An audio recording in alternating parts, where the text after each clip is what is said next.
Hello viewers, আসসালামু আলাইকুম। কেমন আছেন সবাই? আশা করি ভালো আছেন। ভিউয়ার্স, আজ আপনাদেরকে নিয়ে এলাম আমার ছাদে। তো আজকে আলোচনা করব যে সাইট্রাস গাছের পাতা হলুদ বর্ণ ধারণ করলে কি করবেন, কি ধরনের ওষুধ দিবেন। এই দেখতে পাচ্ছেন আমার এই রপ ম্যান্ডারিন। এটি হচ্ছে রপ ম্যান্ডারিন। এটি খুবই একটি উচ্চ ফলনশীল জাত। বাংলাদেশের আবহাওয়াতে ভালো ফলন দেয়, পরীক্ষিত জাত। এটি কলমের চারা। এই দেখতে পাচ্ছেন এখান থেকে কলম করা। তো সর্বপ্রথম আসি মাটি প্রস্তুত নিয়ে। বর্তমান খুবই প্রচুর পরিমাণে বৃষ্টি নামতেছে প্রতিদিনই, এবং এমন আছে একটানা 6 দিন 7 দিন বৃষ্টি নামে। তো এই জিনিসটা মাথায় রেখেই মূলত মাটি প্রস্তুত করতে হবে। এটা 20 লিটারের একটা রঙের বালতি।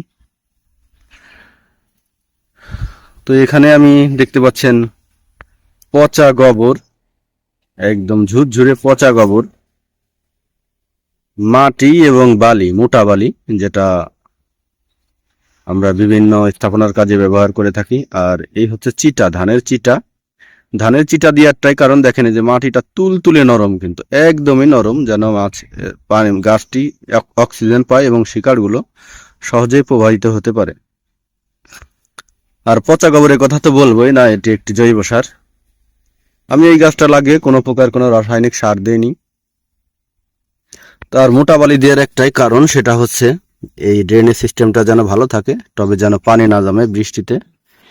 আর এই এই বালতিটার নিচে প্রায় 7 থেকে 8টা হাফ ইঞ্চি করে ছিদ্র করে দিয়েছি, এবং এখান থেকে 1 ইঞ্চি পরিমাণ শুধু বালি দিয়ে দিয়েছি, যেন ড্রেনেজ সিস্টেমটা কোনোভাবেই না আটকায়। এটা খুবই গুরুত্বপূর্ণ, যেন ড্রেনেজ সিস্টেমটা কোনোভাবেই না আটকায়। যদি ড্রেনেজ সিস্টেমটা ভালো না থাকে তাহলে এখানে পানি জমবে এবং এই গাছটি কিন্তু বিভিন্নভাবে রোগ আক্রান্ত হয়ে মারা যাবে।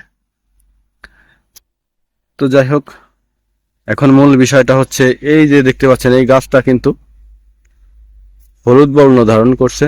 আসলে আমি কয়েকদিন অন্য কাজে ব্যস্ততার কারণে ছাদে আসতে পারিনি এবং গাছে কোনো ওষুধ দিতে পারিনি। তবে আপনাদের গাছে যদি এইরকম পাতা হলুদ বর্ণ ধারণ করে, তাহলে আপনারা জিঙ্ক স্প্রে করে দিবেন। এটা মূলত জিঙ্কের ঘাটতি, যার কারণে এই পাতাগুলো হলুদ হয়েছে। এবং জিঙ্ক স্প্রে করার কয়েকদিন পর ব্রোন দিয়ে দিবেন, তাহলে গাছটি চিরসবুজ হয়ে যাবে, চিরচেনা রূপে ফিরে আসবে। এই যে গাছটি সবে মাত্রই নিচের দিক থেকে হলুদ হচ্ছে। তো আপনাদের গাছে যদি এরকম হয়ে থাকে তাহলে অবশ্যই আপনারা জিঙ্ক স্প্রে করে দিবেন।